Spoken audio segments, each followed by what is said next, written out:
लावायची आणि मधनच जायचं असं करू नका, कारण की आता हे सगळं जे काय आहे ते ऑटोमॅटिक कॉलेज तर्फे हे सगळं होतंय. ही लिंक जी काय आपल्याला दिली आहे ती कॉलेजने दिली आहे, त्याच्यावरचा सगळा डेटा त्यांच्याकडे आहे. कोण किती वेळ प्रेझेंट राहिलं, कोण किती मधनच किती वेळानंतर निघून गेलं, परत रिजॉईन किती वेळाने झालं, तर हा सगळा डिटेल डेटा त्यांच्याकडे आहे. तर असं करू नका, आदनं मधनं गायब होऊ नका. 5 मिनिटांसाठी प्रेझेंटी लावायची, स्क्रीनशॉट घ्यायचा आणि तीच प्रेझेंटीच्या त्या फाईल जिथं आपल्याला अपलोड करायचं तिथं करायचं, असं करू नका. तुमची पूर्ण प्रेझेंटी 2 तासाची, 2 तासातले किती मिनिट तुम्ही प्रेझेंट होता हे सगळं डिटेल आहे. ते तुम्हाला स्क्रीनशॉट कुंभार सरांनी पाठवलंच असेल एक. तर तसं सगळ्याच क्लासचं आहे, BSc 2, BSc 3 आणि MSc 2. कारण की तिन्ही क्लास जे काय आता सध्या चालू आहेत ऑनलाईन, त्यांची सगळ्यांची लिंक कॉलेजनं प्रोव्हाइड केली आहे. तर सगळं काही कॉलेजच्या हातात आहे, ते सगळं डेटा रेकॉर्ड करून ठेवतायत. इव्हन आम्ही काय शिकवतोय तुम्हाला लेक्चरमध्ये, आपलं काय डिस्कशन होते ते सुद्धा सगळं त्यांच्याकडे रेकॉर्ड असतं. तुम्ही काय क्वेश्चन विचारताय, मी काय आन्सर करते, किंवा मी काय तुम्हाला कुठली फाईल प्रेझेंट करते, कुठल्या नोट्स प्रेझेंट करते, ते सगळं सगळं रेकॉर्डिंग त्यांच्याकडे आहे. तर हे हलक्यात घेऊ नका, तुम्हाला महागात पडेल हे जर तुम्ही हलक्यात घेतला तर. काय त्याला ऑनलाईन तर सगळं चालू आहे, काय होते, कधी तर आलं कधी तर गेलं, कुणाला कळते असं काय नाही, सगळ्यांना सगळं कळते. फक्त आम्ही तुम्हाला वेळोवेळी नोटीस सांगितलेलेच आहेत की हेच क्लास तुमचे फायनल आहेत, यावरच तुमची एक्झाम होणार आहे, हेच नोट्स तुमच्या फायनल आहेत, हेच टीचिंग फायनल आहे. जर कोण ह्याच्याकडे सिरियसली लक्ष दिलं नसेल तर इथून पुढे तरी लक्ष द्या. जे आम्ही सगळेजण शिकवतोय, जे आम्ही सगळेजण इथे तुम्हाला सांगतोय, तेच तुमचं फायनल टीचिंग आहे ह्या वर्षीचं.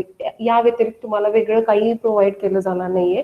त्यामुळं तुमची 100% प्रेझेंटी द्या. आणि तुम्ही घरात आहात, तुमच्याकडे आता कारणच नाहीयेत की मी आजारीच होतो, मी असंच झालं, मला इकडे जायचं होतं, गाडीच पंक्चर झाली, असं झालं तसं.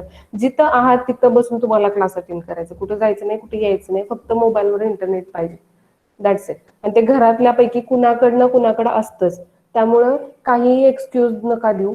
इथे तुम्हाला दिसायचं पण नाहीये इव्हन की तुम्ही कशा अवस्थेत आहात किंवा काय आहात, आंघोळ केली आहे नाही केली आहे, आत्ता उठलाय का मगाशीच उठलाय, काही मॅटर करत नाही. जिथं जसे असाल तसे तुम्ही क्लास अटेंड करा. इग्नोर करू नका, अब्सेंटी लावू नका. हे तुम्हाला महागात पडणार आहे आणि त्याचे डायरेक्ट रिपोर्ट तुमच्या पॅरेंट्सकडे जाते. त्यामुळं ज्यांनी आतापर्यंत हे हलक्यात घेतले त्यांनी इथून पुढे तरी सिरियसली अटेंड करा. एकही क्लास एकाही मिनिटासाठी मिस करू नका. ओके, चला मग आपण पुढे स्टार्ट करू. आपण लास्ट लेक्चरमध्ये we have started for the new point, that is a nutritional medium which provides the nourishment or which provides the necessary things to the growth of plant or growth of cells or tissues or protoplasts or whatever it may be the part of plant which we are growing into artificial condition or in laboratory.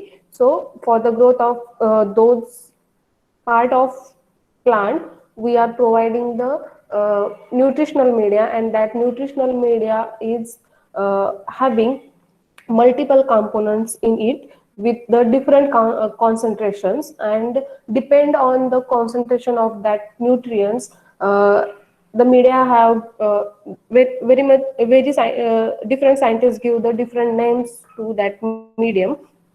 And but the basic concept is all nutritional medium have vitamins, some carbon sources, some nitrogen sources, some vitamins, phytohormones, organic supplements, inorganic supplements, acids.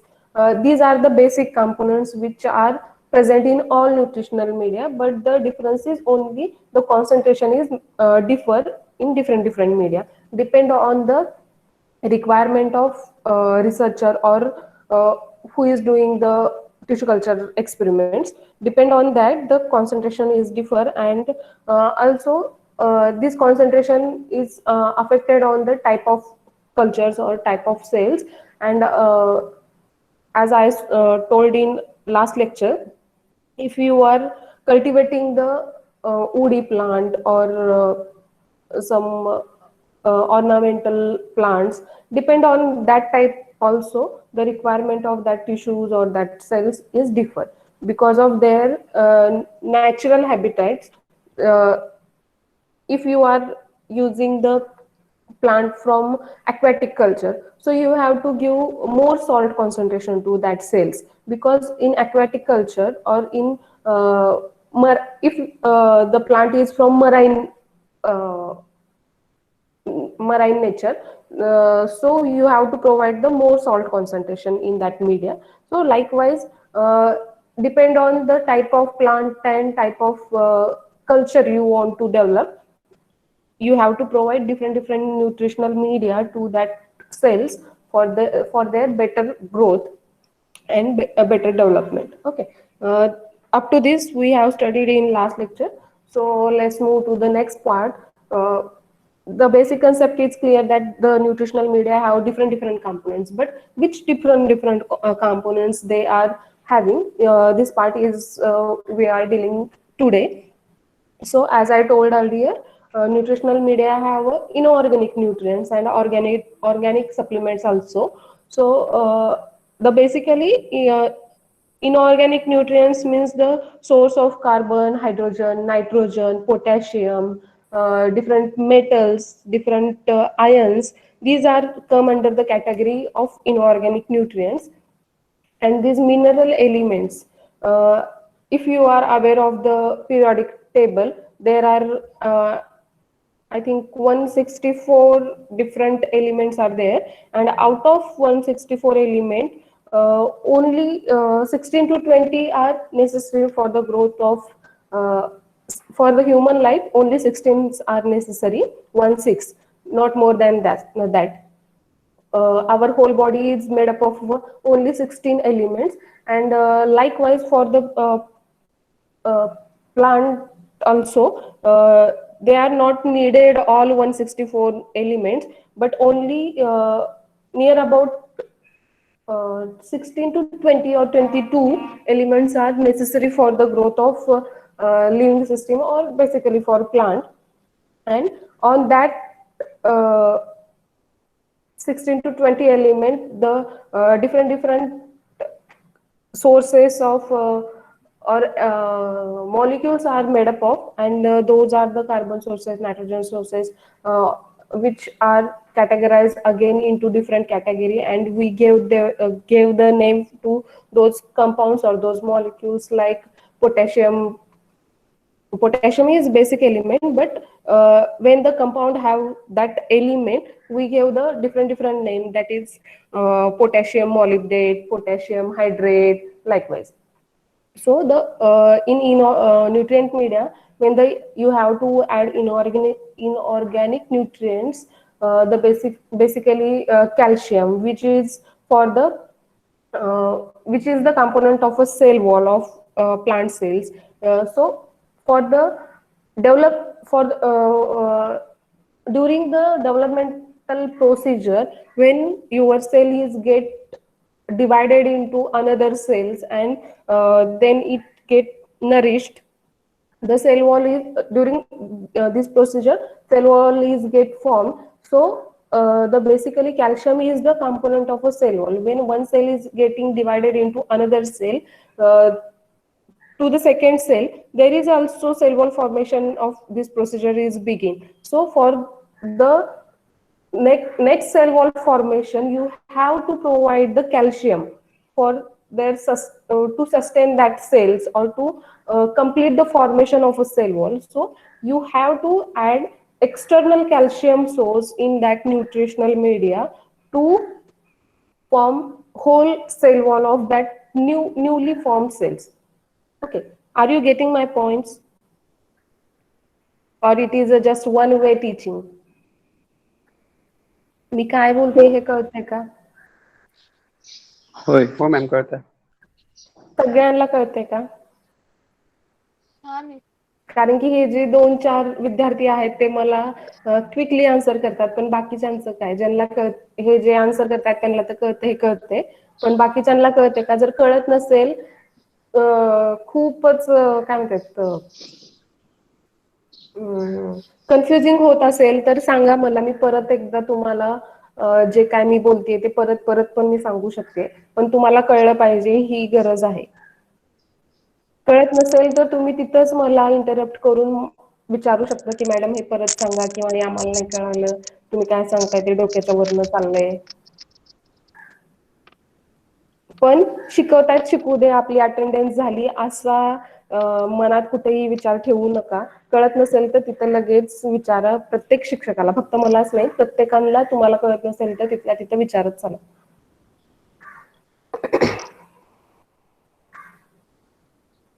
तर जो आपण nutritional media provide करणार आहे तर त्याच्यात काय काय असायला हवं आहे.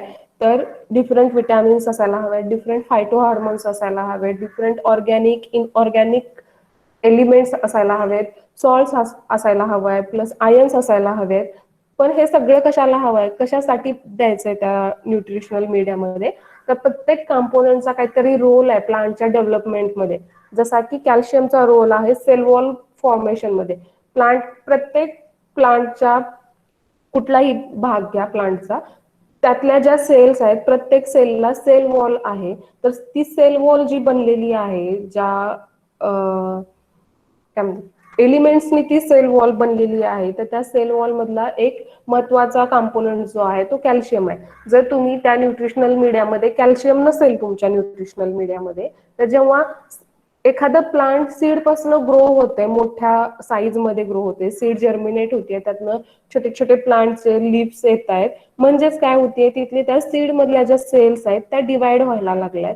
आणि त्या जसं जसं त्यांचं डिव्हिजन वाढत वाढत जाते तसं तसं त्याचं एका ऑर्गन मध्ये, एका बेसिक कुठल्या तरी एका स्ट्रक्चर मध्ये त्याचं फॉर्मेशन व्हायला लागते. तर जेव्हा त्या सेल्स डिवाइड होत आहेत, एक सेल डिवाइड होऊन दुसऱ्या दोन तयार झाल्या त्याच्या, तर त्या दोन सेलला परत ओरिजिनल सेल पॅरेंट सेल जी होती त्या पॅरेंट सेल सारखं स्ट्रक्चर असायला हवंय त्या न्यूली बॉर्न ज्या सेल झाल्यात त्यांचं. तर त्या बेसिक जी पॅरेंटल सेल होती त्याच्यामध्ये काय काय आहे, सेल वॉल आहे, आतल्या सेल ऑर्गॅनलीज आहेत सगळ्या. तर त्या सगळ्या जशाला तशा कॉपी झाल्या पाहिजेत न्यूली जी फॉर्म झालेली सेल आहे त्याच्यात. तर जेव्हा ती सेल डिवाइड होणार आहे आणि त्या डिव्हिजन फर्दर पुढे पुढे जेव्हा प्रोसीड होणार आहे तेव्हा त्याचे बाकीचे इंटरनल हे जे पार्ट्स आहेत त्या सेलचे, सेल ऑर्गॅनलीज ज्या आहेत त्या सगळ्या फॉर्म होणार आहेत. आणि सेल वॉल ही त्यातलाच एक काय म्हणतात महत्वाचा भाग आहे त्या सेलचा. जर सेल वॉल नसेल तर ती सेल जगू नाही शकणार, ती लवकर डॅमेज होणार जर सेल वॉल नसेल त्या सेलला तर. आणि ती फर्दर त्या प्लांटच्या ग्रोथमध्ये तिचा इम्पॉर्टन्स काही असणार नाही त्या सेलचा, जर तिला सेल वॉल वगैरे नसेल किंवा काही जे तिचं होल स्ट्रक्चर आहे त्यात जर काही काय म्हणतात डिफिशियन्सीज असतील, काही प्रॉब्लेम असेल, काही ऑर्गॅनिलीज फॉर्म झाल्या नसतील, तर ती सेल जी आहे न्यूली बॉर्न झालेली सेल, तर ती तिचं ओरिजिनल फंक्शन प्ले करणार नाही आणि त्याचा कुठेतरी इफेक्ट त्या प्लांटच्या ग्रोथवर होणार. अशा जर डॅमेज सेल्स बनत राहिल्या तर त्या जास्त वेळासाठी जगणार नाहीत, आणि त्या जगल्या नाही तर तो तुमचा जो इनविट्रो जो तुम्ही प्लांट तयार करताय तो तुम्हाला फुल्ली ग्रोन असा तुमचा प्लांट मिळणार नाही. त्यासाठी तुम्हाला ते जे एसेन्शियल एलिमेंट्स आहेत त्या त्या ऑर्गनच्या डेव्हलपमेंटसाठी किंवा त्यांच्या मेटाबॉलिझमसाठी ते सगळे तुम्हाला आर्टिफिशियली प्रोव्हाइड करायलाच हवेत. आणि तेच प्रोव्हाइड करण्यासाठी हा न्यूट्रिशनल मीडिया जो आहे तो आपण फॉर्म करतो लॅबोरेटरीमध्ये किंवा इंडस्ट्रीमध्ये. आणि तो आपण जस्ट त्या सेलच्या रिक्वायरमेंटनुसार तेवढा तेवढा प्रोव्हाइड करतो. तर इथं तुम्हाला हा रोल लक्षात ठेवायचा आहे कॅल्शियमचा.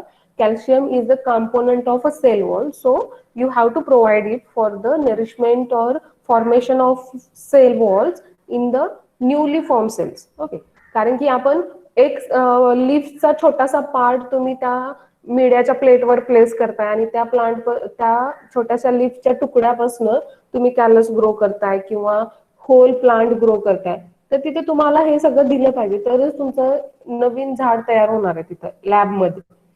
तर कॅल्शियम एक झाला इनऑर्गॅनिक न्यूट्रिएंट. दुसरा आहे नायट्रोजन. मला वाटतं लास्टच्या लेक्चरमध्ये तुम्ही स्टुडंटनीच मला सांगितलेलं NPK हे एसेन्शियल एलिमेंट्स आहेत for the growth of plant. तर त्यातलंच नायट्रोजन. नायट्रोजन का एसेन्शियल आहे, इट इज आपले जे प्रोटीन्स आहेत, अमिनो ऍसिड आहे, इवन बेसिक आपलं DNA RNAचं जे स्ट्रक्चर आहे त्याच्यात पण प्रत्येक ठिकाणी नायट्रोजन आहे ना. तुमची जी बेन्झिन रिंग असते त्या बेन्झिन रिंग मध्ये जिथं तिथं कार्बन आहे, म्हणजेच तुम्हाला कार्बन कुठलं तर प्रोव्हाइड करायचं आहे. त्या स्ट्रक्चरमध्ये कुठंतरी कार्बन आणि ऑक्सिजनचा बॉन्ड असतो, कुठंतरी O आणि H चा बॉन्ड असतो, कुठंतरी N आणि H चा बॉन्ड असतो. तर हे जे काही कार्बन, ऑक्सिजन, नायट्रोजन, हायड्रोजन हे जिथं तिथं लिहिलेलं असतं त्या स्ट्रक्चरमध्ये, तर ते म्हणजे काय, आपण सिंगल कार्बन प्रोव्हाइड नाही करत, सिंगल नायट्रोजन प्रोव्हाइड नाही करत. कुठला तरी एक मॉलिक्यूल, एक कंपाऊंड, एक पावडर तुम्ही प्रोव्हाइड करता, ज्याच्यात की त्या होल स्ट्रक्चरमध्ये कुठंतरी नायट्रोजन आहे, कुठं ऑक्सिजन आहे, कुठं कार्बन आहे. तर जेव्हा ते ते प्लांट इनटेक करतं, तर आपण जे कन्सेप्ट म्हणतो मेटाबॉलिझम होते आपल्या शरीरात. तर मेटाबॉलिझम होतंय म्हणजे काय, हे जे होल एखादं कंपोनंट तुम्ही आपल्या बॉडीमध्ये देताय, तर त्याचं डिव्हिजन होतं आणि त्यातले छोटे छोटे मॉलिक्यूल जे आहेत हे सेपरेट होतात आणि जिथं जशी रिक्वायरमेंट आहे तिथं तो तो मॉलिक्यूल पोचला जातो त्या त्या पार्टमध्ये आणि मग तिथून पुढे तो पार्ट युटिलाइज करून दुसरा नवीन प्रोडक्ट तयार केलं जातं. जसं की आता आपण जेवतो, पण आपल्या बॉडीला जेवणाची गरज आहे म्हणजे आपण डायरेक्ट ते जेवण युटिलाइज नाही करत. तर जे आपण राईस खातोय किंवा चपाती खातोय किंवा फ्रुट्स खातोय, व्हेजिटेबल खातोय, त्याच्यामध्ये डिफरंट डिफरंट कार्बोहायड्रेट्स, प्रोटीन, हे जे सगळं आहे त्याच्यामध्ये काय आहे बेसिकली, हे carbon, hydrogen, nitrogen, iron, sulphur, हे सगळे मॉलिक्युल्स आहेत आणि ते मॉलिक्युल आपल्याला इसेन्शियल आहेत फॉर आवर डेली रुटीन. जी आपली मसलची मुवमेंट होतीये, जी आता सध्या मी बोलतेय, ही जी माझी मुवमेंट आहे ह्याच्यासाठी मला जी एनर्जी लागणार आहे, तर त्यासाठी मला काय पाहिजे, ग्लुकोज पाहिजे. मग ग्लुकोज काय डायरेक्ट मी ग्लुकोज खात नाही, मी चपाती खाते किंवा मी भाकरी खाते किंवा मी भात खाते किंवा मी भाज्या खाते, तर त्यातले जे हे कार्बोहायड्रेट्स आहेत किंवा बाकीचे जे काही न्यूट्रियंट्स आहेत, तर त्यांचं परत ब्रेकडाऊन होतं माझ्या बॉडीमध्ये आणि त्यातला मला फक्त काय पाहिजे होता, मला 10 मॉलिक्युल ऑफ कार्बन पाहिजेत बाबा माझ्या किंवा 10 मॉलिक्युल ऑफ ग्लुकोज पाहिजेत मला. तर जे मी काही खाल्लंय त्यातलं परत डिव्हिजन झाल्यानंतर मला 10 मॉलिक्युल फक्त ग्लुकोजचे पाहिजेत आणि त्या ग्लुकोजचं एनर्जीमध्ये कन्व्हर्जन होतं. प्लस ती परत नंतर जे बाकीचे, आता मी जे राईस खाल्ला त्याच्यात काय फक्त ग्लुकोजच आहे का किंवा फक्त स्टार्चच आहे का, नाही, दुसरे पण काहीतरी कंपोनंट आहेत ना. तर त्या स्टार्चचं कन्व्हर्जन ग्लुकोजमध्ये होणार आणि मला एनर्जी मिळणार आहे. म्हणजे बाकीचे कंपोनंट आहेत त्यांचं परत ब्रेकडाऊन होणार आणि त्यातलं माझ्या डीएनएला, माझ्या प्रोटीनला, जी माझी अमिनो ऍसिडची चेन तयार होणार आहे त्याच्यापासून प्रोटीन तयार होणार आहे आणि ते प्रोटीन मी युटिलाइज करणार आहे. तर त्या ह्या सगळ्या प्रोसिजरमध्ये अमिनो ऍसिड तयार होण्यासाठी जे बेसिक स्ट्रक्चर आहे अमिनो ऍसिडचं, तर त्याच्यात मला नायट्रोजन पाहिजे. एक अमिनो टर्मिनल आहे, एक कार्बॉक्सी टर्मिनल आहे.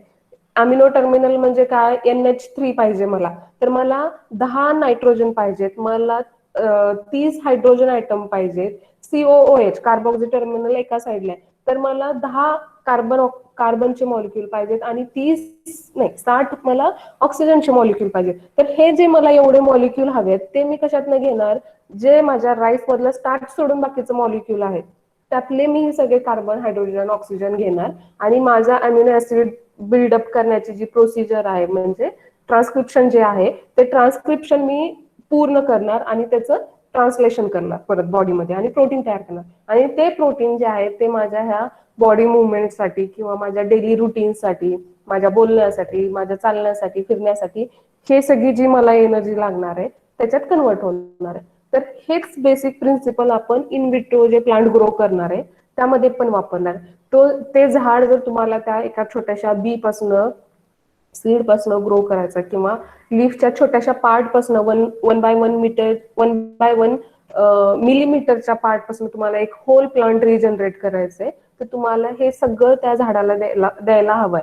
का, तर की त्याची बेसिक जी पाथवे आहेत त्याच्या बॉडीमधले, त्या प्लांटच्या बॉडीमधले, ते सगळे प्ले झाले पाहिजेत तिथं पाथवेज आणि ते पाथवेज प्ले होण्यासाठी त्याला त्या त्या गोष्टींची गरज आहे जे की ओरिजिनल प्लांट सॉइल मधनं ऍब्सॉर्ब करतं आणि त्याचं कन्व्हर्जन करत करत करत करत ते ग्रो होतं. तर इथं तुम्हाला आर्टिफिशियली त्या ट्यूबमध्ये किंवा त्या फ्लास्कमध्ये किंवा त्या प्लेटमध्ये तुम्हाला ते सगळं प्रोव्हाइड करायचं. तर इथं तुम्ही तुमचं लॉजिक लावू शकता की amino acid, protein, nucleic acid किंवा बाकी आपले मेटाबॉलिक पाथवे जे आहेत, आता फोटोसिंथेसिस तुम्हाला येत असेल सगळं, तर तिथं काय काय लागतं, तर हे जे काही लागणाऱ्या गोष्टी आहेत त्या सगळ्या तुम्ही इथं न्यूट्रिशनल मीडियामध्ये प्रोव्हाइड करू शकता. हे पाठ करण्याचीही गरज नाही, तुम्ही लॉजिकली हे सगळं लिहू शकता. जर तुम्हाला हा क्वेश्चन आला इन फ्युचर लॉंग आन्सरसाठी, तर हे न्यूट्रिएंट्स जे आहेत, हे एलिमेंट जे आहेत त्यांचा तुम्ही तिथे रोल लिहू शकता काय काय पाहिजे. तर कॅल्शियम कशासाठी, सेल वॉल फॉर्मेशन मध्ये, आणि नायट्रोजन कुठं कुठं लागणार आहे, it is a basic component of nucleic acid, amino acid, proteins. So this is also a basic requirement of nutritional medium. कळते मी काय बोलतेय? होय.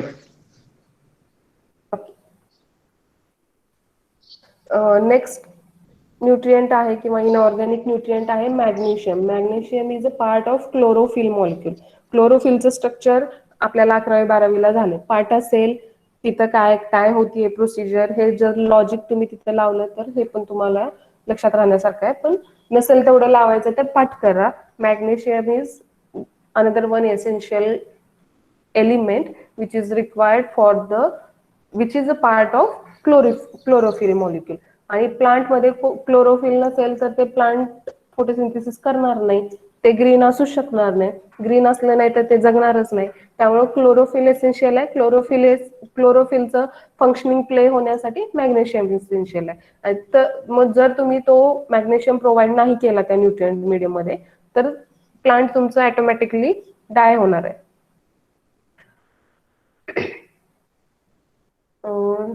Another nutrients are or elements are iron, zinc, molybdenum. These are the parts of certain enzymes.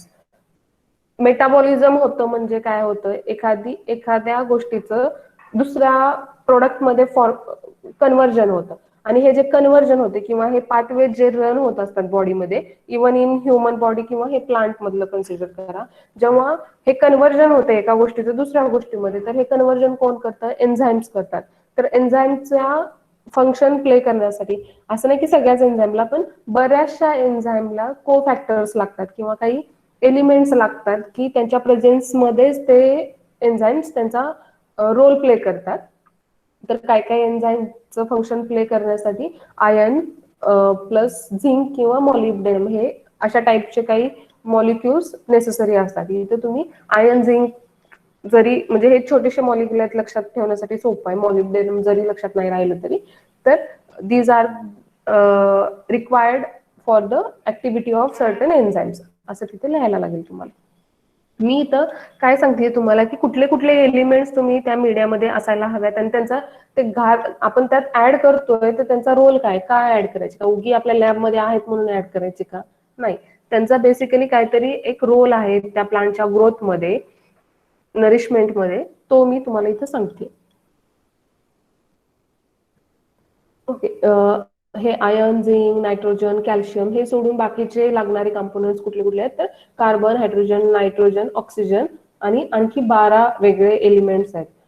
12, 13, 14, 15, 16, बघा 16 इथं झाले. Nitrogen एक 17, calcium एक 18, 19, 20, 21 एलिमेंट इथं झाले. तर होल प्लांटच्या स्ट्रक्चरमध्ये, त्याच्या लाईफमध्ये त्याला जास्तीत जास्त 25 आउट ऑफ 164 एलिमेंट फक्त 20 ते 25 एलिमेंटची गरज आहे. आणि आपली ह्युमन बॉडी फक्त 16 एलिमेंटचीच बनलेली आहे. ज्यांना कुणाला हे जनरल नॉलेज नसेल त्यांनी आपल्या वहीत आता नोट डाऊन करा. Human body is made up of only 16 elements out of 164. तो जो पिरियॉडिकल टेबल आहे त्यातले फक्त 16 जण आपल्या शरीरात आहेत, बाकीच्यांची आपल्याला गरज नाही. बाकीचे जे आहेत ते आपण आपल्या बॉडीवर वेअर करतो. जे आपलं ज्वेलरी आहे, गोल्ड आहे, सिल्वर आहे, प्लॅटिनम आहे, हे आहे ते आहे, काय आहे काय काय. तर हे बाकीचे जे अननेसेसरी एलिमेंट्स आहेत ते आपल्या बॉडीच्या स्ट्रक्चरच्या बिल्डअप मध्ये कुठंच उपयोगी नाहीत, पण ते बाकी लिव्हिंग सिस्टीम जी आहे किंवा हे जे एन्व्हायरमेंट आहे आपल्या अवतीभोवती त्याच्यामध्ये कुठंतरी पार्ट प्ले करतात. पण आपली ह्युमन बॉडी ही फक्त 16 एलिमेंटची बनलेली आहे आणि प्लांट बॉडीसाठी नियर अबाउट 20 to 25 एलिमेंट्स फक्त नेसेसरी आहेत. तर इथं लक्षात काय ठेवायचं, calcium, nitrogen, iron, zinc, molybdenum आणि मॅग्नेशियम. मॅग्नेशियम कुठं? क्लोरोफिल मध्ये. कॅल्शियम कुठं? सेल वॉल मध्ये. नायट्रोजन कुठं? जे आपलं बेसिक सेंट्रल डोगमा जो आहे, सेंट्रल डोगमा मध्ये लागतो आपल्याला नायट्रोजन. सेंट्रल डॉगमा मध्ये काय येतं? DNA to DNA replication. DNA कशाचा बनलाय? Again nitrogen. तिथं परत पुढची स्टेप काय? RNA formation. आरएनए मध्ये काय आहे? परत नायट्रोजन आहे. आरएनएचं पुढे कन्व्हर्जन कशात होणार? Amino acid. तिथं काय आहे? परत नायट्रोजन आहे. अमिनो ऍसिड परत कशात कन्व्हर्ट होणार? प्रोटीन मध्ये. प्रोटीन मध्ये काय? परत नायट्रोजन आहे. आणि ह्या सगळ्याच गोष्टीमध्ये कार्बन पण आहे. इथं जरी वाक्य लिहिलं नसलं तर तुम्ही तिथं डॅश किंवा कॉमा देऊन लिहू शकता, किंवा अँड लिहू शकता. Nitrogen and carbon are the important part of amino acids, proteins, nucleic acids and vitamins, असं वाक्य लिहिलं तरी चालेल. Carbon and nitrogen are the essential source of body और essential elements for the growth of body.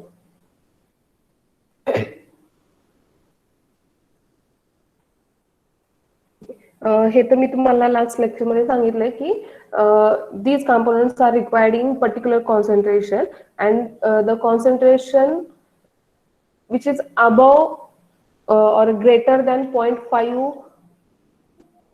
um, millimole per liter is referred as a macro elements, and those required in a lesser quantity of that 0.5 millimole per liter is referred as a micro elements. Okay, so and another one necessary point is requirement of NPK, which you already know. NPK, Ca is calcium, S is sulfur, and Mg magnesium, हे आपण already बघितले. तर हे जे components आहेत ह्यांचं particular concentration essential आहे. तर ह्या टेबलमध्ये तुम्ही बघू शकता हे डिफरंट मीडियाचे नावं आहेत, आणि जी लेफ्ट साइड आहे ह्या टेबलची, तर लेफ्ट साइड मध्ये कॉन्स्टिट्युएंट्स दिलेत, म्हणजे कंपोनंट्स दिलेत की मीडियामध्ये कुठले कुठले कंपोनंट आहेत ती पर्टिक्युलर गरज भागवण्यासाठी त्या एलिमेंट्सची. आणि हे वेगवेगळे राईट साइडला जे दिलेले आहेत हे सगळे वेगवेगळे मीडियाज दिलेत, जे वेगवेगळ्या सायंटिस्टनी डेव्हलप केलेत, आणि त्यांच्या स्टडीनुसार पर्टिक्युलर एखाद्या सेलच्या ग्रोथसाठी, जर ते उडी प्लांट असेल किंवा अँथर कल्चर असेल किंवा कॅलस कल्चर असेल किंवा नॉर्मल सीड जर्मिनेशन असेल, तर त्या गोष्टीसाठी रिक्वायरमेंट वेगवेगळी असणार आहे. कारण की सगळ्यांना त्या पर्टिक्युलर स्टेपला सगळंच पाहिजे असतं असं नाही. जर फक्त सेल वॉल फॉर्मेशनची प्रोसिजर चालू आहे तर बाकीच्यांची गरज नाहीये. तिथं तिथं कशाची गरज असणार आहे? कॅल्शियमची गरज असणार आहे जास्त. बाकीचे पण नेसेसरी आहेत, पण सगळेच ऍट अ टाइम पाहिजेत का? नाही पाहिजेत. जर समजा डीएनए रेप्लिकेशन चालू आहे, न्यू सेल्स फॉर्म होतीये, तिथं डीएनए रेप्लिकेशनचीच प्रोसिजर आता ह्या सेकंदाला चालू आहे, तर तिथं बाकीच्या गोष्टींची गरज नाही. तिथं त्यावेळेला कार्बन पाहिजे, नायट्रोजन पाहिजे, ऑक्सिजन पाहिजे, हायड्रोजन पाहिजे, परत जो बॉन्ड तयार होणार आहे, 2 न्यूक्लिओटाइड मधला बॉन्ड कुठला? डायसल नाही, कुठला बॉन्ड असतो 2 न्यूक्लिओटाइड मध्ये? अरे बोला. 2 न्यूक्लिओटाइड डीएनए मध्ये 2 न्यूक्लिओटाइड एकमेकाला बाइंड होतात, तिथं कुठला बॉन्ड असतो? फॉस्फोडायस्टर बॉन्ड. फॉस्फोडायस्टर बॉन्ड. हा, राईट राईट. मग तिथं फॉस्फेट मॉलिक्यूलची पण गरज आहे. तर हे जे काय त्या सेकंदाची जी गरज आहे, त्या प्रोसिजरसाठीची जी गरज आहे, जी रिॲक्शन तिथं होतीये, त्या रिॲक्शनसाठी किंवा त्या टाईपच्या कल्चरसाठीची जी रिक्वायरमेंट आहे, तेवढेच गोष्टी तुम्हाला तिथे प्रोव्हाइड करायचे त्या न्यूट्रिशनल मीडियामध्ये. तर हे डिफरंट सायंटिस्टने जे हे न्यूट्रिशनल मीडिया डेव्हलप केले, तर ते त्या गरजेनुसार केलेत की त्यांना कुठल्या झाडाचं कल्चर करायचं होतं, कुठल्या पार्टचं कल्चर करायचं होतं, त्याच्यानुसार हे वेगवेगळे त्यांनी ऑप्टिमायझेशन केलं. ऑप्टिमायझेशन करणं म्हणजे काय? वेगवेगळे कॉम्बिनेशन करून एक्सपेरिमेंट करणं, आणि त्या वेगवेगळ्या कॉम्बिनेशन पैकी कुठल्या कॉम्बिनेशनला बेस्ट रिझल्ट आला हे शोधून काढणं म्हणजे ऑप्टिमायझेशन करणं.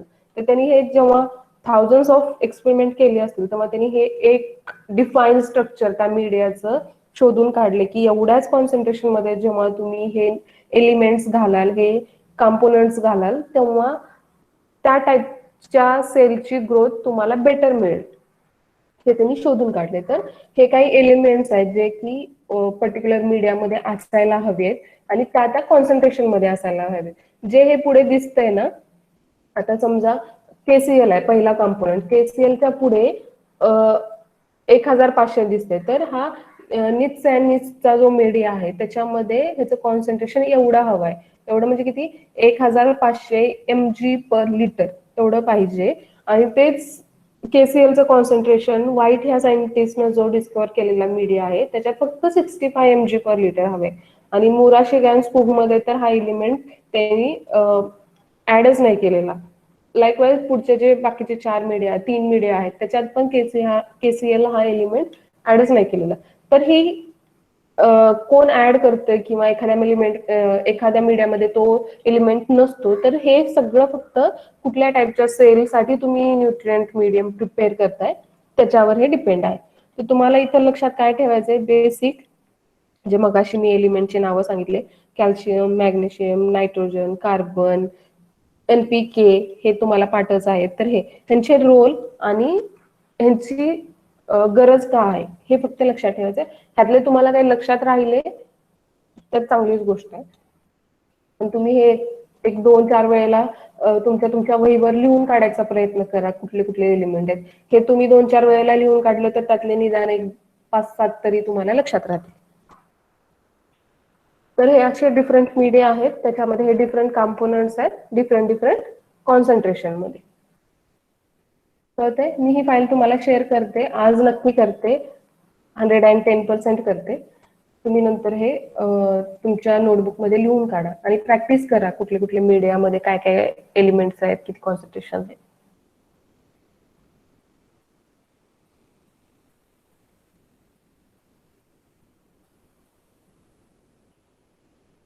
आणि जसं मी सांगितलं, कॉन्सन्ट्रेशन मायक्रो आणि मॅक्रो हे वेगवेगळं आहे. तर इथं कॉन्सन्ट्रेशन तुम्हाला दिसतंय की आता जसं की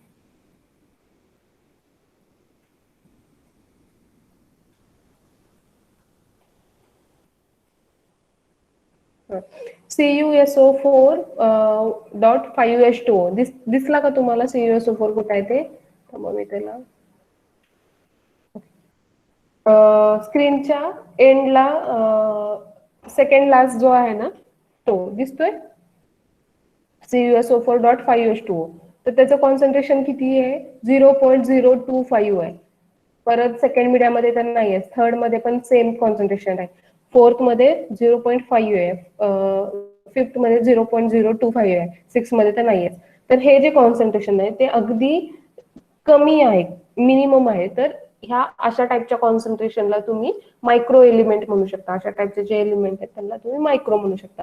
पण हेच KCl आहे, हे MgSO4 आहे किंवा Na2HPO4 आहे, KNO3 आहे, तर हे जास्त क्वांटिटीमध्ये रिक्वायर्ड आहे. 1500, 2000 किंवा 250 ही क्वांटिटी जास्त आहे. mg पर लिटर आहे, पण ही क्वांटिटी जास्त आहे, म्हणजे ते ग्राम मध्ये तिथे ऍड केलेले आहे.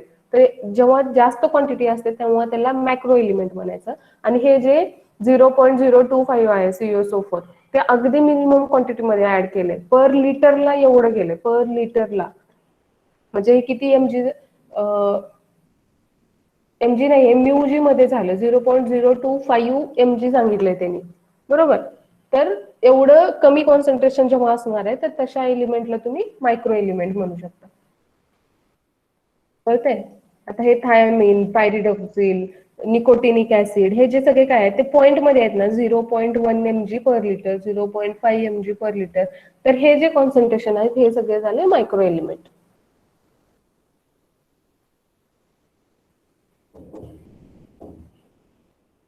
इथं त्यांनी एक्झाम्पल दिले बघा, मायक्रो एलिमेंट्स. हे पण तुम्हाला लक्षात ठेवायला लागेल की कुठल्या एलिमेंटला तुम्ही मायक्रो म्हणू शकता. जे वरती लिहिलेले होते NPK, कॅल्शियम, मॅग्नेशियम, हे सगळे झाले मॅक्रो. आणि मायक्रो मध्ये काय येणार? Iron, magnesium, boron, copper, zinc, iodine, molybdenum आणि कोबाल्ट, हे सगळे जे एलिमेंट्स आहेत ते झाले मायक्रो एलिमेंट. हे तुम्हाला मुखपाठच करायचं आहे की मायक्रो मध्ये कोण येणार आणि मॅक्रो मध्ये कोण येणार.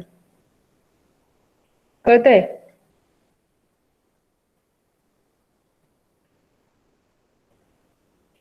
कळतंय? होय. सोपा आहे लक्षात ठेवायला, फक्त 1-2दा रीडिंग करा म्हणजे लक्षात राहील. आणि गरज काय आहे तर सेलच्या ग्रोथसाठी. हे सगळं कशासाठी देतोय? सेलच्या ग्रोथसाठी देतोय. For achieving maximum growth rate the optimum concentration of each nutrient can vary considerably. म्हणजे जसं मी काय सांगत होते की कुठल्या टाईपची सेल तुम्ही ग्रो करताय, कुठल्या टाईपच्या प्लांट मधलं तुम्ही एखादा पार्ट घेऊन ग्रो करताय, त्याच्यावर डिपेंड आहे कॉन्सन्ट्रेशन. तुम्हाला ते व्हॅरी करायला लागतील, ते ऑप्टिमाइज करायला लागतील for the better growth. When mineral salts are dissolved in water, they undergo dissociation and association. The active factor in the medium is for ions of different type rather than the compounds. आता इथं काय सांगितलं त्यांनी, association आणि dissociation माहित असेल तुम्हाला. जेव्हा त्याच्यावरचे चार्जेस डिफर होतात ना, जसं की Zn+, Zn2+, किंवा Fe+, Fe3+, हे जे काय आहे, जे त्याचे फॉर्म्स चेंज होतात, त्याचे बेसिक स्ट्रक्चर जे चेंज होतात, ते म्हणजे असोसिएशन डिसोसिएशन किंवा त्यांचे आयोनायझेशन जे आहे ते चेंज होतं. तर हे जी काय सगळी प्रोसिजर आहे ती जेव्हा ते वॉटरमध्ये डिझॉल्व्ह करतो, हे सगळं आपण कशात ऍड करणार आहे, हे पावडर फॉर्म मध्ये आपल्याकडे सध्या आहे, ते सगळं आपण डिस्टिल वॉटरमध्ये ऍड करणार आहे. जेव्हा ते त्याच्यात ऍड करणार, डिझॉल्व्ह होणार, तेव्हा त्याचे हे बेसिक जे त्याचे स्ट्रक्चर्स आहेत किंवा आयोनायझेशन जे आहे ते चेंज होतं. कारण की आता आपण प्रोव्हाइड करताना फक्त Zn आपल्याकडे आहे का, नाहीये. आपल्या लॅबमध्ये कुठे सुद्धा तुम्हाला सिंगल Zn सापडणार नाही.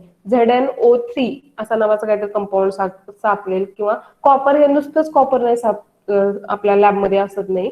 कॉपर क्लोराईड असतं किंवा कॉपर सल्फेट असतं, म्हणजेच काय CuSO3 असतं किंवा CuCl2 असतं. तर जेव्हा हे CuCl2 आहे तर तेव्हा Cu सेपरेट होतं आणि Cl2 सेपरेट होतं. आणि हे जे सेपरेशन आहे त्या एका सिंगल कंपोनंट मध्ये एका सिंगल मॉलिक्यूल मध्ये दोन एलिमेंट आहेत. कॉपर क्लोराईड हा एक तुमच्याकडे केमिकल आहे आणि तो तुम्ही त्याच्यात ऍड करताय, तर त्या कॉपर क्लोराईड मध्ये कॉपर आणि क्लोराईड हे दोन वेगवेगळे एलिमेंट आहेत.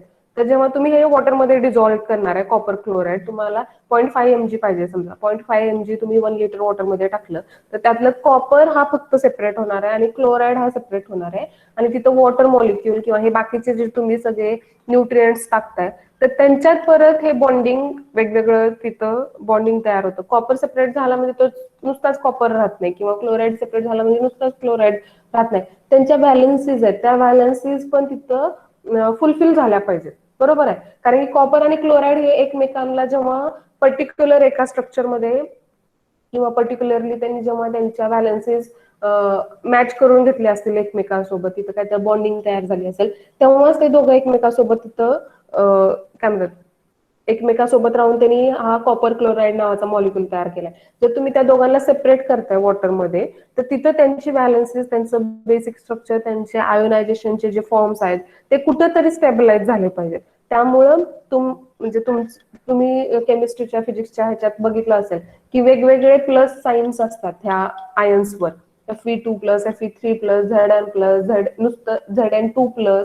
तर हे आयन्स जे असतात जेव्हा ते डिसोसिएट होतात एका मॉलिक्यूल मधून, हे छोटे छोटे 2-3 पार्ट सेपरेट होतात, तेव्हा त्यांच्यावर हे प्लस चार्जेस, मायनस चार्जेस त्यांच्या त्या रिक्वायरमेंट नुसार येतात. आणि ते जोपर्यंत ते दुसऱ्या एखाद्या मॉलिक्यूल सोबत पेरिंग नाही करत, तोपर्यंत हे प्लस किंवा मायनस जे चार्जेस आहेत त्यांच्या आयोनायझेशनचे ते तसेच राहतात. जेव्हा ते दुसऱ्या मॉलिक्यूल सोबत पेरिंग करतात, म्हणजेच त्यांची बॅलन्सेस ते फुलफिल करायचा प्रयत्न करतील, तेव्हा त्यांच्यावरचे हे प्लस चार्जेस किंवा मायनस चार्जेस जे आहेत ते नलिफाय होत जातील आणि ते दुसऱ्या मॉलिक्यूल सोबत त्यांचा कंपाऊंड फॉर्म करतील.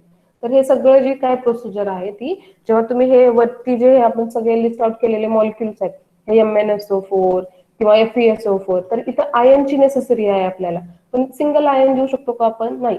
तर आपल्याला FeSO4 नावाचा जो मॉलिक्यूल आहे जो आपल्या लॅबमध्ये असतो, किंवा FeSO4 खाली पण एक EDTA वरच्या साईडला पण एक दिलाय बघा Fe चा सोर्स, तर असे कंपाऊंड तुम्हाला त्याच्यात ऍड करायला लागतील आणि तिथून मग तो आयन सेपरेट होईल, SO4 सेपरेट होईल, वॉटरचे मॉलिक्यूल सेपरेट होतील. ऑलरेडी तुम्ही 1 लिटर वॉटर मध्ये हे टाकलाय, तर तिथे 7 एक्स्ट्रा वॉटरचे मॉलिक्यूल तुम्हाला तिथे मिळणार आहे. समजा 1 लिटर मध्ये तुमच्याकडे 1000 मॉलिक्यूल्स आहेत वॉटरचे, तर जेव्हा तुम्ही FeSO4 त्या 1 लिटर वॉटर मध्ये ऍड करताय, तेव्हा तुमच्याकडे 1007 वॉटरचे मॉलिक्यूल असणार आहेत. पहिले तुमचे 1000 मॉलिक्यूल आहेत आणि FeSO4 चं जेव्हा डिसोसिएशन होणार आहे आयन मध्ये, SO4 मध्ये, आणि 7 मॉलिक्युल्स ऑफ वॉटर, तर तुमचा तो 7 वॉटर मॉलिक्यूल एक्स्ट्रा तुमच्या वॉटरमध्ये ऍड होणार आहे.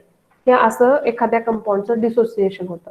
आणि मग इथं आता Fe वर मला एक्झॅक्ट माहित नाही, पण Fe वर आयदर 1+ चार्ज येईल किंवा 2+ चार्ज येतील, डिपेंड की किती मॉलिक्यूल सेपरेट होतात. आता खाली जसं Fe2 इन ब्रॅकेट SO4 3 असं आहे, तर इथं Fe चे आयनचे तुम्हाला 2 मॉलिक्यूल मिळतील आणि SO4 चे चार मार्क 12 मॉलिक्युल SO4 चे तुम्हाला 12 मॉलिक्युल्स मिळतील. जेव्हा हे Fe2SO4 3 हा मॉलिक्युल डिसोसिएट होईल तेव्हा तुम्हाला आयनचे 2 आणि SO4 चे 12 मॉलिक्युल्स असे असे मॉलिक्युल्स मिळतात. तर ही कन्सेप्ट आहे त्याच्या मागे. हे जे आपण सगळे पावडर्स टाकतो त्याच्यात तर त्यांचं परत असोसिएशन डिसोसिएशन आयोनायझेशन अशा ह्या सगळ्या प्रोसिजर त्या वॉटरमध्ये होतात आणि तिथून हे मॉलिक्युल सेपरेट होऊन त्या सेलला त्याच्या त्याच्या गरजेनुसार मिळत राहतात. नायट्रोजन पाहिजे फक्त तर फक्तच N पाहिजे त्याला NH+ किंवा Na2 3 काय ते दुसरं काय मॉलिक्युल असेल तर असं नाही पाहिजे सिंगल N पाहिजे. तर तो सिंगल N मॉलिक्युल मिळवण्यासाठी आता इथं फॉर एक्झाम्पल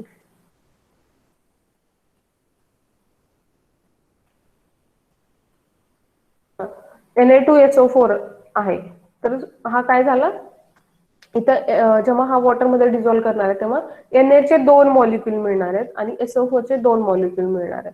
तर हा सोडियमचा मॉलिक्युल Na ला जरी आपण स्ट्रक्चरमध्ये फक्त Nच लिहित असेल तरी काय म्हणतात हे जे मॉलिक्युल्सचं जे आपण स्ट्रक्चर किंवा हा फॉर्म्युला लिहितो तर तिथं Na म्हणजेच नायट्रोजन झाला. तर हा Na म्हणजे तिथे 2 मॉलिक्युल ऑफ नायट्रोजन मिळणार आहे. तर इथून फक्त ते जेव्हा डीएनएचं स्ट्रक्चर बिल्डअप होते किंवा अमिनो ऍसिडचं स्ट्रक्चर बिल्डअप होते त्या बॉडीमध्ये त्या प्लांटमध्ये तेव्हा ह्या Na2SO4 मधला फक्त Na चे 2 मॉलिक्युल तो प्लांटची जी सेल आहे ती कॅप्चर करणार आणि SO4 जो आहे तो तिथंच त्या वॉटरमध्येच राहील काय म्हणतात तिथंच शिल्लक राहणार फक्त Na चे मॉलिक्युल ती सेल कॅप्चर करणार कारण की तिला गरज फक्त Na च्या मॉलिक्युलची आहे त्या पर्टिक्युलर डीएनएचं स्ट्रक्चर बिल्डअप करण्यासाठी. तर ही अशी प्रोसिजर त्या ट्यूबमध्ये किंवा सेलमध्ये होत असते जेव्हा तुम्ही हा मीडिया प्रोव्हाइड करता सेलला. ऑलरेडी जेव्हा तुम्ही वॉटरमध्ये डिझॉल्व्ह करता तेव्हा हे आयोनायझेशन झालेलं असतं आणि जेव्हा त्या प्लेटवर तुम्ही ती सेल किंवा ते सीड किंवा तो लीफचा पार्ट प्लेस करता आणि ते इन्क्युबेट करायला ठेवता 10 दिवसासाठी 15 दिवसासाठी तर त्या तेवढ्या इन्क्युबेशनच्या टायमिंग मध्ये ती सेल हे अशा त्याच्या त्याच्या गरजेनुसार न्यूट्रिएंट्स कॅप्चर करते आणि ग्रो व्हायला लागते. कळतंय काय बोलते कुणाला नाही कळत असेल किंवा एक्स्ट्रा होत असेल तर प्लीज इन्फॉर्म मी.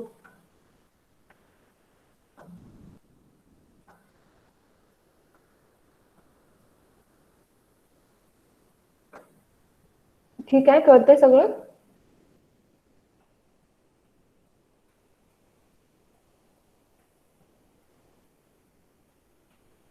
बोलत चला काहीतरी.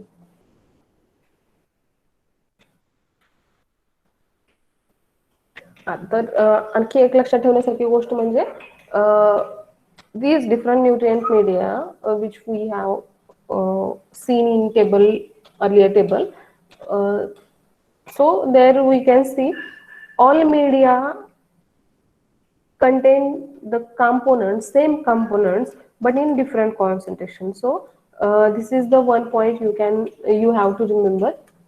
The nutrient media required the components in a different concentration uh, or in different type of ions like just we have see the if you want ion source either you can provide Fe2SO4 3 or you can also provide the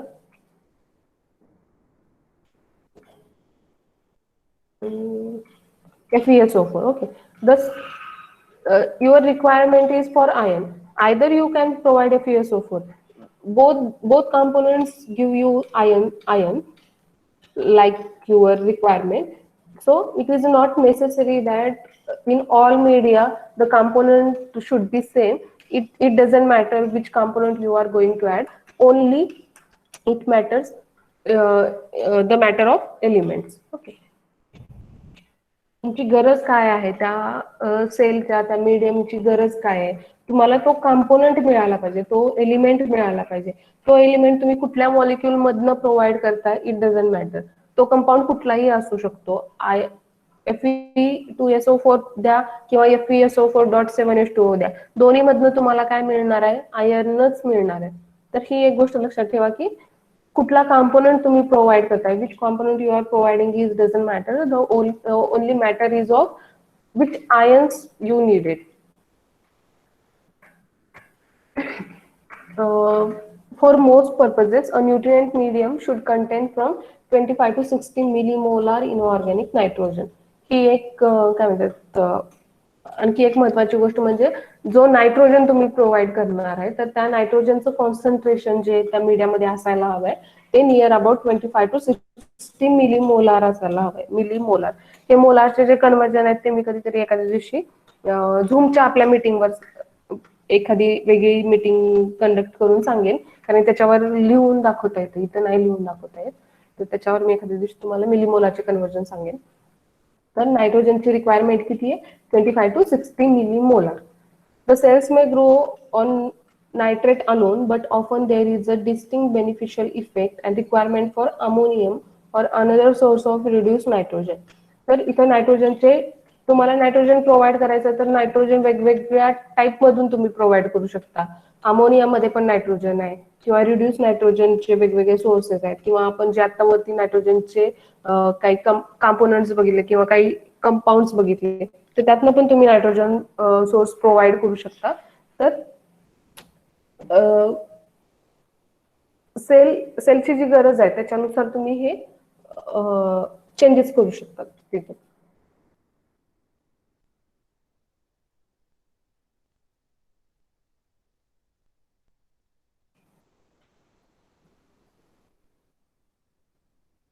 जर तुम्ही कुठला source वापरताय त्याच्यावर त्याचं concentration again depend आहे. जर तुम्ही nitrate वापरत असाल तर नायट्रेटचं कॉन्सन्ट्रेशन 25 टू 40 मिलीमोलार पाहिजे आणि अमोनिया वापरत असाल तर अमोनियाचं concentration 2 to 20 millimolar. It is a less than nitrate. तर हे डिपेंड आहे की तुम्ही कुठला सोर्स वापरताय कॉन्सन्ट्रेशन. कारण की जसं आता आपण मगाशी बघितलं कुठल्या ह्याचं बघितलं बरं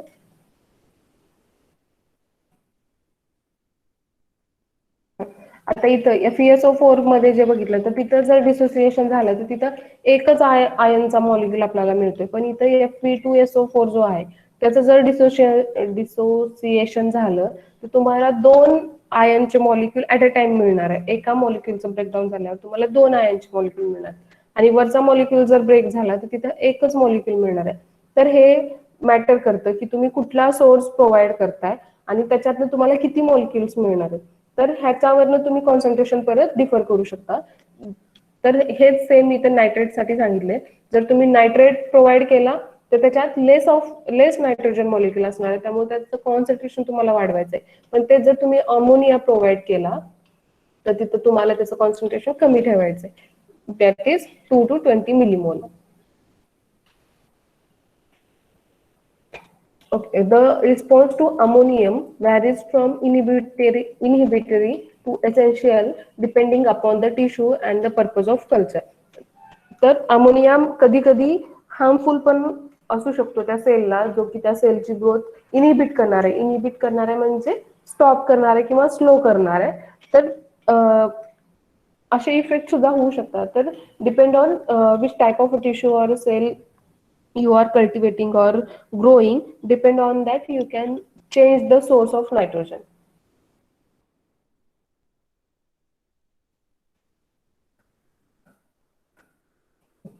हेच त्यांनी इथं सेम सांगितलं जसं की इनिबिटरी इफेक्ट त्याचा होऊ शकतो. तर जर कॉन्सन्ट्रेशन ग्रेटर दॅन 8 मिलीमोलार झालं तर it may affect on the growth bye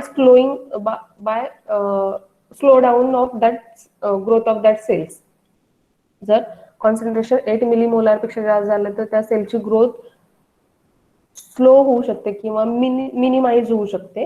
तर असे काही इफेक्ट त्या सेलवर होऊ शकतात. प्लस त्याचे जे मेटाबॉलिक पाथवेज आहेत ते त्या पाथवेवर पण त्याचा इफेक्ट होऊ शकतो. Like citrate pathway, malate pathway, succinate pathway और TCA सायकल. तर ह्या सगळ्यावर काही काही कंपोनंटचा इनिबिटरी इफेक्ट जो आपण म्हणतो की होतो तर तो अशा प्रकारे कुठंतरी त्या सेलची जी बेसिक फंक्शनिंग आहे जी त्याची डेली रुटीन आहे त्या सेलची जे काय पाथवेज त्याच्या आत चालू आहेत त्या सेलच्या आत तर त्या पाथवेवर त्याचा इफेक्ट होतो. जे आपण प्रोव्हाइड करणारे सोर्सेस आहेत त्या सेलची जी गरज आहे नायट्रोजनची किंवा कार्बनची ते जर कमी किंवा जास्त क्वांटिटीमध्ये झाले तर ते कुठेतरी त्या पाथवेवर अफेक्ट करतात आणि पाथवेवर अफेक्ट झाला म्हणजे त्याचं मेटाबॉलिझम व्यवस्थित नाही होणार, म्हणजेच त्या सेलची ग्रोथची जी प्रोसिजर आहे, त्याचं जे जगणं आहे त्याच्यावर ते अफेक्ट होणार ऑटोमॅटिकली.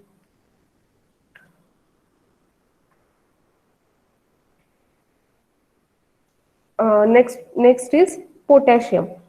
एनपीके मधला एन बघितला, एन मध्ये काय आहे त्याचं रिक्वायरमेंट किती आहे 25 to 60 आहे. त्यातला नायट्रेट जर दिला तर त्याची 25 to 40 मिलीमोलार आहे आणि तेच अमोनियम दिला तर 2 to 20 मिलीमोलार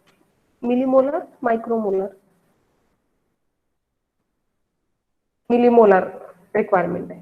हे नायट्रोजनसाठी झालं. आणि नायट्रोजनचं अमोनियम जर प्रोव्हाइड करत असाल तर तो समटाईम इनिबिटरी इफेक्ट दाखवतो. आणि इनिबिटरी इफेक्ट कशावर दाखवतो तर ग्रोथ स्लो डाऊन करतो प्लस मेटाबॉलिक पाथवेवर पण अफेक्ट करतो. नेक्स्ट कंपोनेंट आहे potassium. Potassium is required at the concentration of 2 to 26 मायक्रोमोलार. हे पोटॅशियमची रिक्वायरमेंट आहे, सेलची रिक्वायरमेंट आहे. तर पोटॅशियम तुम्हाला जनरली कशात सप्लाइड करायचं आहे ॲज द नायट्रेट और as the chloride form. Potassium nitrate, potassium chloride असे जे मॉलिक्युल्स किंवा अशा ज्या केमिकलच्या बॉटल असतात त्यातून आपण त्याला पोटॅशियम, जेव्हा पोटॅशियम क्लोराइड तुम्ही वॉटरमध्ये डिसॉल्व्ह कराल तेव्हा त्यातलं पोटॅशियम सेपरेट होणार आहे आणि क्लोराइड सेपरेट होणार आहे. पोटॅशियम नायट्रेट केलं तर पोटॅशियम सेपरेट होणार आहे आणि नायट्रेट सेपरेट होणार आहे. अगेन इथं तुमचा नायट्रेट मॉलिक्युल तिथं इझिली अवेलेबल झाला. पोटॅशियम नायट्रेट मधून पोटॅशियम तर एक मिळतोच आहे, प्लस नायट्रेट पण मिळतोय. त्यामुळे तुम्हाला जो तुम्ही एक्स्ट्रा नायट्रोजन सोर्स साठी जे काही केमिकल घालणार आहात, ऍड करणार आहात, तर त्याचं तुम्हाला तिथं कॉन्सन्ट्रेशन मिनिमाइज करायला लागेल. कारण की ऑलरेडी इथं तुम्हाला नायट्रेटचं 1-2 मॉलिक्युल मिळतात ना एक्स्ट्रा. तुम्ही किती पोटॅशियम नायट्रेट घालताय त्याच्यावरून तुम्हाला तेवढे नायट्रेट मॉलिक्युल ऑलरेडी मिळतात. तर तुम्हाला तिकडचा नायट्रोजन सोर्स जो आहे त्यातले कॉम्पोनंट्स मिनिमाइज करायला लागतील, त्याचं कॉन्सन्ट्रेशन मिनिमाइज करायला लागेल. कळतंय? तर पोटॅशियम कुठल्या कुठल्या फॉर्म मध्ये देऊ शकता, आयदर पोटॅशियम नायट्रेट और पोटॅशियम क्लोराइड. आणि इम्पॉर्टंट थिंग म्हणजे sodium cannot be substituted for potassium. म्हणजे आता सोडियम घातलाय, पोटॅशियम घालायची काय गरज आहे असं नाही करू शकत तुम्ही. पोटॅशियम हा वेगळा मॉलिक्युल आहे, त्याची गरज वेगळी आहे त्या प्लांटच्या सेलसाठी. आणि सोडियम वेगळा आहे, सोडियमची गरज वेगळी आहे. तर पोटॅशियम आणि सोडियम तुम्हाला दोन्ही पाहिजे. पण पोटॅशियम नायट्रेट घातलाय, नायट्रेट मधूनच तुम्हाला नायट्रोजन मिळणार आहे. तर आता इथं पोटॅशियम नायट्रेट घातलाय म्हणून नायट्रोजन घालायचाच नाही, नायट्रोजनचा सोर्स घालायचाच नाही असं काही करायचं नाही. प्लस किंवा पोटॅशियम नायट्रेट घालतोय म्हणून सोडियम घालायचं नाही असंही काही करायचं नाही. पोटॅशियम, नायट्रोजन, सोडियम हे तिन्ही वेगवेगळे कंपोनंट आहेत, वेगवेगळ्या गोष्टीसाठी ते लागणार आहेत. तर सगळंच तुम्हाला घालायचंय, फक्त त्यांचं कॉन्सन्ट्रेशन डिफर ठेवायचंय, ते ऑप्टिमाइज करायचं. So sodium can not be substituted for potassium. म्हणजे पोटॅशियमच्या रिप्लेस सोडियम टाकतो चालतंय की असं नाही करू शकत.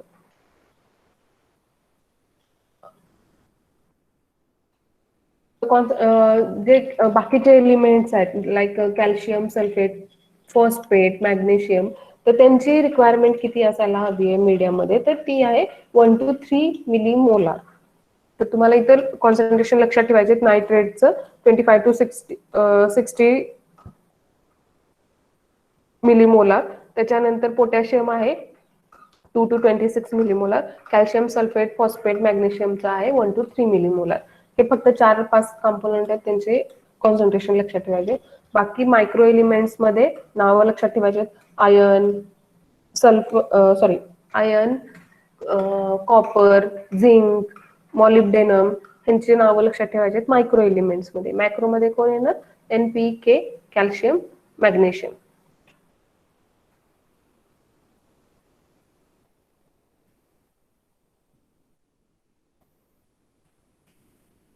आयर्नचे तर तुम्ही बाकीचे सोर्सेस पण प्रोव्हाइड करू शकता, पण आयर्नची गरज कशासाठी आहे, to chelate with the ethylene diamine tetraacetic acid EDTA.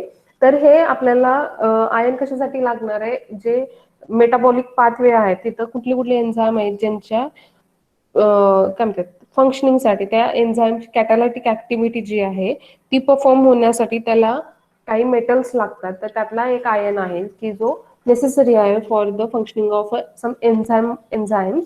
तर तो प्रोव्हाइड जो तुम्हाला करायचा आहे तो तुम्ही वेगवेगळ्या फॉर्म मध्ये करू शकता. प्लस त्याचा role beside enzymes catalytic activity, it chelates the EDTA and it remains available up to pH 8. म्हणजे जर तुमचा तो मीडियाचा पीएच समजा काही व्हॅरी होत असेल तर ते 8 pH पर्यंत त्या मीडियामध्ये इझिली त्या सेलला अवेलेबल होऊ शकतो. पण जर मीडियाचा पीएच डिफर झालाय, अबव 8 गेलाय किंवा जी काय म्हणता येईल पाथवेज, आता आपल्या बॉडीमध्ये बघा, आपल्या बॉडीमध्ये काही थ्रू आउट बॉडी सेमच पीएच नसतो. आपल्या सलाव्याचा पीएच वेगळा आहे, किडनी मधल्या एन्झाईमचा पीएच वेगळा आहे, लिव्हर मधल्या एन्झाईमचा पीएच वेगळा आहे, स्टमक मधला पीएच वेगळा आहे, इंटेस्टाईन मधला पीएच वेगळा आहे. तर हे वेगवेगळ्या पार्टमध्ये वेगवेगळे पीएच असतात आणि त्या पीएचला एन्झाईम्स त्यांची ऍक्टिव्हिटी परफॉर्म करतात. तर प्लांटमध्ये पण सेमच आहे. प्लांटच्या ज्या वेगवेगळ्या मेटाबॉलिक पाथवेज आहेत त्यातले जे एन्झाईम्स आहेत त्या एन्झाईमचं पण वेगवेगळ्या पीएचला सगळ्या प्रोसिजर कॅरी होत असतात. तर अप टू 8 pH पर्यंत आयन जो आहे तो युटिलाइज केला जाऊ शकतो. तुम्ही कुठल्याही सोर्स मधून आयन प्रोव्हाइड केलेला असतो ते तो 8 pH पर्यंत स्टॅबिलाइज किंवा काय म्हणतात अवेलेबल असू शकतो प्लांटच्या सेलसाठी. And it plays the role for the catalytic activity of some enzymes and also it stimulates the EDTA. आतापर्यंत कळालं का काय काय काय चाललंय ते? येस आज मॅम. काय बघितलं आपण तर जे न्यूट्रिएंट मीडिया आहे त्यातले जे एलिमेंट्स आहेत तर ते कुठले कुठले आहेत, त्यांचा रोल काय आहे आणि त्यांचं कॉन्सन्ट्रेशन किती हवं आहे. तर त्यातलं आपण जे बेसिक एलिमेंट्स आहेत मायक्रो एलिमेंट्स तर त्यांचं कॉन्सन्ट्रेशन बघितलं किती असायला हवं आहे. त्यांचे नाव स्पेसिफिकली की मॅक्रोमध्ये कोण येतं, मायक्रोमध्ये कोण येतं आणि जे मोस्ट एसेन्शियल आहेत एनपीके तर त्यांचं कॉन्सन्ट्रेशन किती आहे आणि त्यांचा रोल कुठं आहे. Plus extra 2-4 component like calcium, magnesium त्यांचा रोल कुठं आहे. तर कॅल्शियम आहे सेल वॉल फॉर्मेशन मध्ये, मॅग्नेशियम कुठं आहे,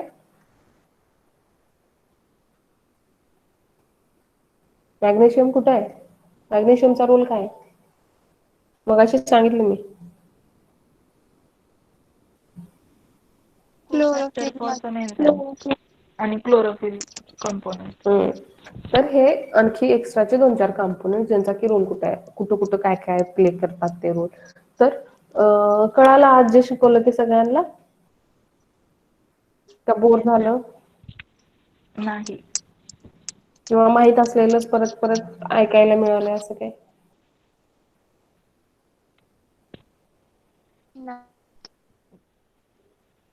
नेक्स्ट आपण नेक्स्ट लेक्चर मध्ये बघणार आहे कार्बन अँड एनर्जी सोर्स. तर कार्बन किंवा एनर्जी सोर्स काय असतो बेसिकली माहितीये?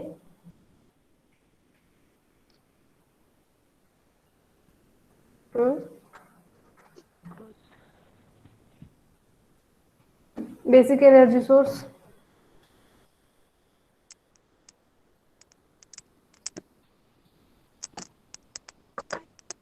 शुगर. ओके ठीक आहे, तेच आपण नेक्स्ट लेक्चरला बघू. बरोबर आहे तुमचं. पण कुठल्या कुठल्या टाईपच्या शुगर इझिली ब्रेक होऊ शकतात किंवा इझिली अवेलेबल होऊ शकतात ते आपण बघू नेक्स्ट टाइम मध्ये. तर वाचत राहा, अभ्यास करत राहा आणि टाइमपास मॅम बिलकुल करू पीडीएफ नका. नाही सेंड केली तुम्ही. आता करते बाळा मी आता करते आता हे लेक्चर ऑफ केलं की लगेच करते. तर ओके मॅम. चला काही काही कोणाला क्वेरी असेल हॅपी तर टीचर्स डे विचारू. मॅम. हो थँक्यू. चालेल चला. सगळ्यांनी लिव्ह करा मीटिंग, मी तर करतेच पण तुम्ही पण लिव्ह करा तिकडून. Bye, thank you.